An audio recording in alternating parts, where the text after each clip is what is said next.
అందరికీ నమస్కారం. ఈరోజు మనం మాట్లాడుకోబోయే విషయం మనలో చాలామందికి, బహుశా అందరికీ అనుభవమయ్యేదే. మనసు ఒక చోట అస్సలు నిలవదు.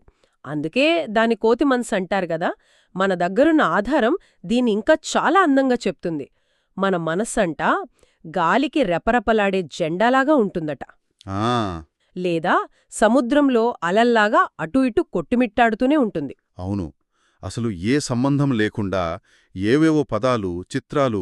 హ్మ్, పాత సీన్లు, పాటలు అన్నీ గుర్తొస్తుంటాయి. ఇది కొన్నిసార్లు చాలా కలవరంగా అనిపిస్తుంది కదా. నిజమే. ముఖ్యంగా మనమేదైనా పని మీద ఏకాగ్రత పెట్టాలనుకున్నప్పుడు ఈ ఆలోచనల గందరగోళం దాన్ని పూర్తిగా చెడగొడుతుంది. చాలా చికాకుగా ఉంటుంది. అయితే ఇలాంటి చిందరవందరగా ఉండే మనసును అదుపులో పెట్టడానికి మన ఆధారం ఒక చాలా సింపుల్గా కనిపించే కాని చాలా శక్తివంతమైన పద్ధతిని పరిచయం చేస్తోంది. అవును. ఈరోజు మనం చర్చించబోయేది మీ ఉద్దేశ్యాన్ని గుర్తు చేసుకోవడమనే ఒక టెక్నిక్ గురించి. ఇది కేవలం ఆలోచనలను బలవంతంగా అణచివేయడం గురించి కాదు. అలా చేస్తే అవి ఇంకా ఎక్కువైపోతాయి కదా. ఖండితంగా. ఇది మన ఏకాగ్రతను చాలా తెలివిగా, ఉద్దేశపూర్వకంగా మళ్లించడం గురించిన పద్ధతి. నాక్కూడా అదే చాలా ఆసక్తిగా అనిపించింది. అసలు ఈ టెక్నిక్ ఏంటి, దీని వెనుకున్న సైకాలజీ ఏంటి, అలాగే మనం సాధారణంగా వినే ఇతర టెక్నిక్స్ కన్నా ఇది ఎలా భిన్నమైనది, దీని గురించి ఈరోజు వివరంగా మాట్లాడుకుందాం. తప్పకుండా. దీని వెనక ఉన్న సూత్రాలు తెలిస్తే అది ఎందుకు అంత ప్రభావవంతంగా పనిచేస్తుందో చాలా స్పష్టంగా అర్థమవుతుంది. సరే, అయితే ముందుగా అసలా టెక్నిక్ ఏంటో చూద్దాం. ఆధారం ప్రకారం మనసు అలా చెదిరిపోయినప్పుడు మనం మనసులో ఇలా అనుకోవాలట: నేను ఈ అనవసరమైన ఆలోచనలతో సమయం వృధా చేయడానికి ఇక్కడ కూర్చోలేదు. హ్మ్, నేను నా శ్వాస మీద దృష్టి పెట్టడానికి ఇక్కడ ఉన్నాను. ఇది జీవులన్నింటికీ సార్వత్రికమైనది మరియు సాధారణమైనది. చాలా సింపుల్గా సూటుగా ఉంది. అవును. ఆధారం ఏం చెప్తోందంటే, కొన్నిసార్లు ఈ వాక్యం పూర్తి కాకముందే మనసు కుదుటపడుతుందట. వావ్! ఒక్క వాక్యం వెనుక కొన్ని శక్తివంతమైన మానసిక సూత్రాలున్నాయి. మన ఆధారం ప్రకారం 3 ముఖ్యమైన కారణాలున్నాయి. అవేంటి? మొదటిది, ఇది మన ఆలోచనల ప్రవాహానికి ఒక స్పీడ్ బ్రేకర్ లాంటిది. దాన్ని భగ్నం చేస్తుంది. స్పీడ్ బ్రేకర్ అంటే ఎలా? కొంచెం వివరిస్తారా? అంటే సాధారణంగా మనం ఆ ఆలోచనల వరదలో కొట్టుకుపోతుంటాం. మనం నిష్క్రియాత్మకంగా ఉంటాం. కాని ఎప్పుడైతే మనం స్పష్టంగా నేను ఇక్కడ దీనికోసం లేను అని చెప్పుకుంటామో ఆ క్షణం ఆ ప్రవాహంలోంచి మనం బయటపడతాం. మన మెదడును చురుకైన, ఉద్దేశ్యపూర్వక స్థితికి మారుస్తాం. ఓ, అంటే వాటితో కొట్టుకుపోయే బాధితుల్లా కాకుండా వాటిని గమనించే వ్యక్తిగా మారతామన్నమాట. అంతే. సైకలాజికల్గా చెప్పాలంటే ఇది ఒక రకమైన కాగ్నిటివ్ డిఫ్యూజన్. అంటే మనల్ని మన ఆలోచనల నుండి వేరు చేసుకోవడం. నేనే నా ఆందోళన అనుకునే స్థితి నుండి. కరెక్ట్. నాలో ఒక ఆందోళనాకరమైన ఆలోచన వచ్చింది అని గమనించే స్థితికి వస్తాం. ఆ చిన్న గ్యాప్, ఆ చిన్న దూరం మన కంట్రోల్ ఇస్తుంది. భలే ఉంది. అంటే ఆలోచనలతో యుద్ధం చేయకుండా వాటి నుండి తెలివిగా దూరం జరగడం. సరే, మరి రెండో కారణం, శ్వాస జీవులన్నింటికీ సార్వత్రికమైనది అనడంలో ఉన్న శక్తి ఏంటి? ఇది చాలా లోతైన విషయం. మన ఆందోళనలు, భయాలు ఇవన్నీ చాలా వరకు మన అహం చుట్టూ తిరుగుతుంటాయి. నిజమే. నా ఉద్యోగం, నా భవిష్యత్తు, నా సమస్యలు. అవును, అన్నీ మన గురించే ఉంటాయి. కాని ఎప్పుడైతే మనం శ్వాస మీద దృష్టి పెట్టి అది కోట్లాది జీవరాశులు పంచుకుంటున్న ఒక సాధారణ ప్రక్రియ అని గుర్తు చేసుకుంటామో ఆ క్షణం మన అహం కొంచెం పక్కకు జరుగుతుంది. మన సమస్యలు కొంచెం చిన్నవిగా కనిపిస్తాయి. అంటే మన వ్యక్తిగత సమస్యల ప్రపంచం నుండి బయటపడి ఒక పెద్ద జీవ వ్యవస్థలో మనం ఒక భాగం అని గుర్తు చేసుకోవడం. అవును అవును, కరెక్ట్. మనం ఒక భాగం అని గుర్తు చేసుకోవడం. ఖచ్చితంగా. ఇది మన దృక్పథాన్ని నేను అనే చిన్న బిందువు నుండి మనం అనే విశాలమైన జీవ ప్రపంచం వైపు మారుస్తుంది. ఇది మన మెదడుకు నీ పర్సనల్ డ్రామా ఈ విశ్వంలో చాలా చిన్నది, ప్రశాంతంగా ఉండు అని చెప్పినట్లవుతుంది. ఇక మూడో కారణం కూడా అంతే ముఖ్యమనిపిస్తోంది. ఈ టెక్నిక్ మన అనుభవాన్ని ధృవీకరిస్తోంది, అంటే యాక్సెప్ట్ చేస్తోంది అంటున్నారు. దాని అర్థమేంటి? మనలో చాలామంది చేసే పెద్ద పొరపాటేంటంటే మనసు చెదిరినప్పుడు మనల్ని మనమే తిట్టుకోవడం. మళ్ళీ ఆలోచనలొస్తున్నాయి, నేను సరిగ్గా చేయలేకపోతున్నాను అని నిరాశపడతాం. అవును, ఇది మంట మీద పెట్రోల్ పోసినట్టుంటుంది. సమస్య ఇంకా పెద్దదవుతుంది. కాని మన ఆధారం ఈ అనుభవాన్ని కలవరపరిచేది అని ఒప్పుకుంటుంది. ఓ అంటే ఇలా జరగడం నార్మల్, ఇది సహజమే, ఇది నీ ఒక్కడి సమస్య కాదు అని మనకు మనమే చెప్పుకోవడం లాంటిది. అంటే మన మీద మనకున్న ప్రెషర్ని తగ్గించుకోవడం. ఓకే, ఇది కోతి మనసు చేసే పని, ఇది నా ఫెయిల్యూర్ కాదు అని అంగీకరించడం. అంతే. ఆ యాక్సెప్టెన్స్, ఆ ఆమోదం మనకు చాలా ధైర్యాన్నిస్తుంది. ఈ 3 కారణాల వల్లే ఆ చిన్న వాక్యం అంత శక్తివంతంగా పనిచేస్తుంది. సరే, థీరీ చాలా బావుంది. కానీ దీన్ని ప్రాక్టికల్గా ఎలా చేయాలి? మన ఆధారం దీన్ని ఒక యూజర్ మాన్యువల్ లాగా స్టెప్ బై స్టెప్ వివరిస్తుంది. అవును, అది చాలా ప్రాక్టికల్ గైడ్. మొదటి స్టెప్ చాలా సింపుల్. మనసు దారి తప్పిందని గమనించడం. అంటే ఆ క్షణంలో ఓకే, నా మనసు ఇప్పుడు చెదిరిపోయింది, ఏవేవో ఆలోచిస్తోంది అని గుర్తించడం. దాన్ని మెటా అవేర్నెస్ అంటారు. అంటే మన ఆలోచనల గురించి మనం తెలుసుకోవడం. ఆ గుర్తింపే సగం విజయం అనిపిస్తోంది. చీకటి గదిలో లైట్ వేయడం లాంటిది. కరెక్ట్.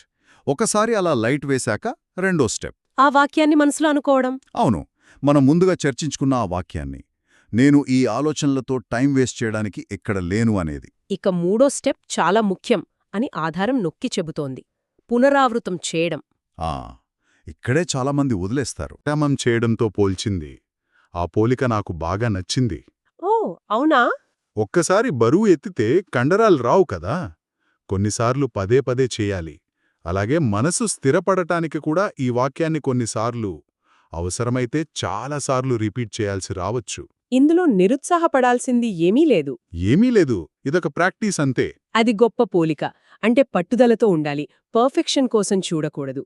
సరే, అలా కొన్నిసార్లు అనుకున్నాక మనసు కొంచెం కుదుటపడుతుంది. ఆ తర్వాత చివరి స్టెప్ ఏంటి?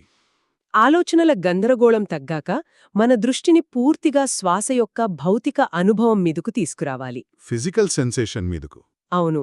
అంటే గాలి ముక్కులోకి వెళ్లడం, బయటకు రావడం, లేదా ఊపిరి పీల్చుకున్నప్పుడు ఛాతీ పైకి కిందికి కదలడం, ఇలాంటి చిన్న చిన్న శారీరక కదలికలను గమనించడం. ఇది మనల్ని ఆలోచనల ప్రపంచం నుండి వర్తమాన క్షణంలోకి, మన శరీరంలోకి తిరిగి తీసుకువస్తుంది. ఖచ్చితంగా. ఇది అన్ని సమస్యలకు ఒకే మందు కాదు. నిజమే. మన మానసిక ఆయుధశాలలో ఇది ఒక ఆయుధం మాత్రమే. ఈ పాయింట్ నాకు చాలా నచ్చింది. అవును, సరైన సమస్యకు సరైన సాధనాన్ని వాడాలి. ఎందుకంటే మనసు రకరకాలుగా చెదిరిపోతోంది. అన్నింటికీ ఒకే టెక్నిక్ పనిచేయదు. అవును. దీన్ని వివరిస్తూ ఆధారం ఒక చిన్న టేబుల్ కూడా ఇచ్చింది. ఉదాహరణకు, మనము ఇప్పుడు చర్చించుకుంటున్న ఈ ఉద్దేశ్యాన్ని గుర్తు చేసుకోవడం టెక్నిక్ను ఎప్పుడు వాడాలంటే, ఎప్పుడు మనం పూర్తిగా దారి తప్పినట్టు, ఏం చేస్తున్నామో తెలియని అయోమయంలో ఉన్నప్పుడు వాడాలట. ఒక దిక్సూచిలాగా. అంతే. అసలు మనం ఇక్కడ ఎందుకున్నామో అనే స్పష్టతనిస్తుంది. మరి వేరే రకాల మానసిక గందరగోళాలకు ఏ టెక్నిక్ సూచించారు? ఉదాహరణకు, మనసులో ఆలోచనలు బుల్లెట్ ట్రైన్ లాగా దూసుకుపోతున్నాయనుకోండి. జరుగుతుందలా. అప్పుడు లెక్కించడం అనే టెక్నిక్ బాగా పనిచేస్తుందట. లెక్కించడమా అంటే? శ్వాసలను లెక్కపెట్టడమా? అవును. ఊపిరి పీల్చుకుంటూ 1, వదులుతూ 2, మళ్లీ పీల్చుకుంటూ 3, ఇలా 10 వరకు లెక్కపెట్టి మళ్లీ మొదలుపెట్టడం. ఇది ఆసక్తికరంగా ఉంది. అంటే ఆ కోతి మనసుకు ఒక బంతినిచ్చినట్టు. దానివల్ల అది వేరే పనులు చేయకుండా ఉంటుంది. కరెక్ట్. ఆ లయబద్ధమైన పని, ఆ వేగవంతమైన ఆలోచనలకు అడ్డుకట్ట వేస్తుంది. సరే, మరి భావోద్వేగాలతో కూడిన ఆలోచనలు పదే పదే వస్తుంటే, ఉదాహరణకు ఏదో ఒక విషయం గురించి పదే పదే ఆందోళనలు చెందడం లాంటివి. మంచి ప్రశ్న. దానికి లేబలింగ్ అనే టెక్నిక్ ఉందని ఆధారం చెబుతోంది. లేబలింగ్ అంటే పేరు పెట్టడమా? అవును. మనసులో ఒక ఆలోచన రాగానే దానికి ఒక పేరు పెట్టడం. ఉదాహరణకు, ఆందోళన అని, లేదా ప్లానింగ్ అని, విమర్శించడం అని. అలా చేయడం వల్ల ఏం జరుగుతుంది? అలా పేరు పెట్టడం ద్వారా మనం ఆ ఆలోచనలో భాగం కాకుండా దాన్ని ఒక బయటి వ్యక్తిలా గమనించగలుగుతాం. నేను ఆందోళన చెందుతున్నాను అనడానికి, ఇది ఆందోళన అనే ఆలోచన అనడానికి చాలా తేడా ఉంది. అవును, నిజమే. రెండో దాంట్లో కొంచెం దూరం ఉంది. ఆ దూరం వల్లే ఆ ఆలోచన పట్టు మన మీద సడలుతుంది. దాన్ని అంత సీరియస్గా తీసుకోకుండా, ఓకే, ఇదొచ్చింది, ఇది పోతుంది అని గమనించగలుగుతాం. అద్భుతం. అంటే మన దగ్గర ఇప్పుడు 3 సాధనాలున్నాయి. ఆలోచనలు చాలా వేగంగా ఉంటే లెక్కించడం, అవి భావోద్వేగంతో కూడి పదే పదే వస్తుంటే లేబులింగ్ చేయడం, ఇక అసలు ఏం చేస్తున్నామో తెలియకుండా పూర్తిగా కోల్పోయినట్లు అనిపిస్తే అప్పుడు ఉద్దేశాన్ని గుర్తు చేసుకోవడం. భలే ఉంది. ఒక డాక్టర్ దగ్గర రకరకాల జబ్బులకు వేర్వేలు మందులు ఉన్నట్టు మన మానసిక ప్రథమ చికిత్స పెట్టెలో కూడా ఈ విభిన్న సాధనాలు ఉండాలి. కరెక్ట్గా చెప్పారు. నేను ట్రాఫిక్లో ఇరుక్కున్నప్పుడు లేబులింగ్ టెక్నిక్ ఊహించుకుంటున్నాను. కోపం రాగాని దాన్ని కోపం అని లేబుల్ చేయడం. అది ఒక పర్ఫెక్ట్ ఉదాహరణ. బహుశా అది ఆ ఫీలింగ్ నుండి కొంచెం దూరం జరగడానికి సహాయపడొచ్చు. ఖచ్చితంగా. అదే సమయంలో ట్రాఫిక్లో ఉద్దేశ్యాన్ని గుర్తు చేసుకోవడం టెక్నిక్ అంతగా ఉపయోగపడకపోవచ్చు. మీ ఉద్దేశం ఇంటికి వెళ్లడమే కదా, అక్కడ కొత్తగా గుర్తు చేసుకోవడానికేముంటుంది? నిజమే. ఇది నిజంగా సరైన సాధనాన్ని ఎంచుకోవడం యొక్క ప్రాముఖ్యతను చూపిస్తుంది. మొత్తం మీద ఈ చర్చ నుండి మనం నేర్చుకోవాల్సిందేంటి? నాకైతే కోతి మనసు అనేది ఒక శత్రువు కాదు. అదొక సాధారణ అనుభవమని అర్థమైంది. దాని చూసి భయపడాల్సిన, నిరాశపడాల్సిన అవసరం లేదు. అస్సలు లేదు. దాన్ని ఎదుర్కోవడానికి మన దగ్గర టూల్స్ ఉన్నాయి. ఖచ్చితంగా. ఈ టెక్నిక్స్ యొక్క అసలు విలువ ఏంటంటే, అవి మనల్ని ఆలోచనలకు బాధితులుగా ఉండే స్థితి నుండి మన ఏకాగ్రతకు యజమానులుగా మారుస్తాయి. ఆ పాయింట్ చాలా బావుంది. చాలాసార్లు మనం మన ఆలోచనల ప్రవాహంలో కొట్టుకుపోతాం. కాని ఈ టెక్నిక్స్ ఒక్క నిమిషం ఆగు, ఇక్కడ అధికారం నా చేతిలో ఉంది అని మనకు గుర్తు చేస్తాయి. అవును. ముఖ్యంగా ఈ ఉద్దేశ్యాన్ని గుర్తు చేసుకోవడమనే టెక్నిక్ అసలు మనం ప్రశాంతతను ఎందుకు కోరుకుంటున్నామో, మన అసలు లక్ష్యమేంటో పదే పదే గుర్తు చేస్తుంది. అది మనకు ఒక యాంకర్ లాగా పనిచేస్తుంది. కరెక్ట్. అంతిమంగా ఇది మన మానసిక స్వేచ్ఛకు సంబంధించిన విషయం. ఆలోచనలు వస్తాయి, పోతాయి. కాని వాటిలో చిక్కుకుపోవాలా లేక వాటిని గమనించి వదిలేయాలా అనేది మన చేతుల్లోనే ఉంటుంది. అవును. ఈ టెక్నిక్స్ ఆ స్వేచ్ఛను మనకందిస్తాయి. ఈ మొత్తం చర్చ నన్నొక ఆలోచనలో పడేసింది. చెప్పండి. మన ఆధారం శ్వాస మీద దృష్టి పెట్టడాన్ని ఒక సార్వత్రిక ఉద్దేశ్యంగా చెప్పింది. అయితే మనస్సు చెదిరినప్పుడు ప్రతి ఒక్కరూ గుర్తు చేసుకోవడానికి వారి సొంత ఉద్దేశ్య ప్రకటన లేదా ఇంటెన్షన్ స్టేట్మెంట్ ఏదైనా తయారు చేసుకోవచ్చా? మంచి ఆలోచన. కేవలం ధ్యానంలోనే కాదు, రోజువారీ జీవితంలో పని మధ్యలో పరధ్యానంలో ఉన్నప్పుడు మనల్ని తిరిగి దారిలో పెట్టగల ఆ ఒక్క వాక్యం ఏమై ఉంటుంది? ఉదాహరణకు, బహుశా అది నేను ఈ పనిని శ్రద్ధగా పూర్తి చేయాలనుకుంటున్నాను కావచ్చు. లేదా ఎవరితోనైనా మాట్లాడుతున్నప్పుడు నేను నా కుటుంబంతో ప్రశాంతంగా ఉండాలనుకుంటున్నాను కావచ్చు. నిజమే. ప్రతి ఒక్కరి ఉద్దేశ్యం వారి సొంత ప్రాధాన్యతలను బట్టి ఉంటుంది. అవును. శ్రోతలు దీని గురించి ఆలోచిస్తే బాగుంటుంది. వారి వ్యక్తిగత యాంకర్ వాక్యం ఏమై ఉంటుందో కనుక్కుంటే అది చాలా శక్తివంతమైన సాధనమవుతుంది.